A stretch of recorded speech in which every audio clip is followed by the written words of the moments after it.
तो hello, good morning everyone. आज मैं बात करने वाला हूँ कि हाइपरटेंशन और इसका कारण क्या क्या हो सकता है, कॉज, और उसके बाद इसका साइन सिम्टम्स यानी कि क्लिनिकल पिक्चर और इसका मैनेजमेंट कैसे कर सकते हैं ये जानेंगे, और साथ में रिस्क फैक्टर इसका क्या है ये भी जानेंगे। तो सबसे पहले हम जानेंगे ब्लड प्रेशर। ब्लड प्रेशर होता क्या है? तो ब्लड प्रेशर ये होता है कि जैसे कि ब्लड वेसल है, अगर उस ब्लड वेसल में क्या होता है कि जो ब्लड है, अगर वो प्रेशर के कारण से अगर दबाव दे रहा है ब्लड वेसल में, तो उसे हम ब्लड प्रेशर कहेंगे।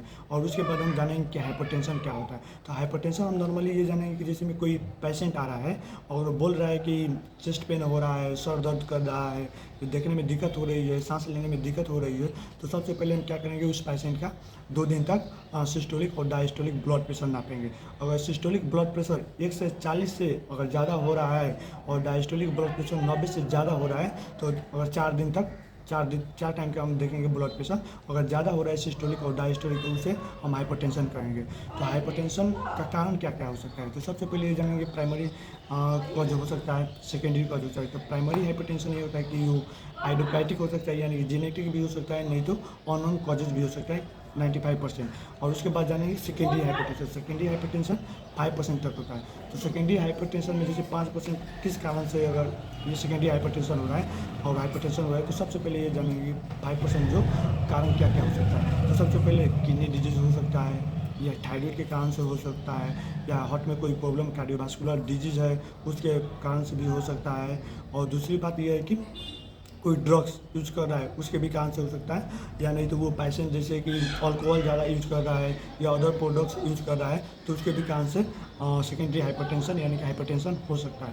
और दूसरी बात यह है कि रिस्क फैक्टर के भी कारण से भी बहुत ज़्यादा हाइपरटेंशन आपको देखने को मिलेगा। तो सबसे पहले रिस्क फैक्टर में क्या क्या हो सकता है, जैसे में एक्सरसाइज की कमी से हो सकता है, उसके बाद लाइफ स्टाइल के कारण से भी आपसे हो सकता है, स्मोकिंग के भी कारण से हो सकता है, और दूसरी बात की आपकी खाने के प्रॉब्लम से भी आपको हो सकता है। और उसके बाद वेट, अगर आदमी को वेट भी ज़्यादा है तो उसके भी कारण से भी हो सकता है। ये रिस्क फैक्टर है। तो अब और उसके बाद हम जानेंगे साइन और सिम्टम्स के बारे में। इसका most common sign symptom headache है और इसका साइट ऑक्सीपिटल होता है। उसके बाद ब्लडेड विजन भी हो सकता है, चेस्ट पेन हो सकता है, सांस लेने में दिक्कत भी हो सकती है, अगर चेस्ट पेन है तो सांस लेने में दिक्कत भी हो सकता है। और उसके बाद जैसे एंजाइटी भी जैसे हो सकता है, या कन्फ्यूजन भी हो सकती है। उसके बाद स्लीप डिस्टर्बेंस भी हो सकता है। और उसके बाद जैसे कान में कोई आवाज़ सुनाई दे रही है, ऐसे बॉजिंग इन द ईयर्स भी हो सकता है। और मेनली आप देखेंगे कि कमी होता है, जैसे कि हाइपरटेंशन के केस में क्या होता है कि पेशेंट को कभी कभी नाक से ब्लड गिरने लगता है, तो इसे एपिस्टाइटिस भी कहा जाता है। तो उसके बाद अब हम बात करेंगे इसका मैनेजमेंट। तो आपको जनरल मैनेजमेंट में ये जानेंगे कि आपको लाइफ स्टाइल, जैसे जनरल मैनेजमेंट आपको लाइफ स्टाइल चेंज करनी पड़ेगी, अल्कोहल अवॉइड करनी पड़ेगी, स्मोकिंग अवॉइड करनी पड़ेगी, आपको स्ट्रेस है उसे भी अवॉइड करनी पड़ेगी, अगर ओवरवेट है उसे भी लैक ऑफ एक्सरसाइज हो रहा है तो उसे भी हमें एक्सरसाइज करनी पड़ेगी कि हाइपरटेंशन और ओवरवेट है उसे घटा सकें। और दूसरी बात यह है कि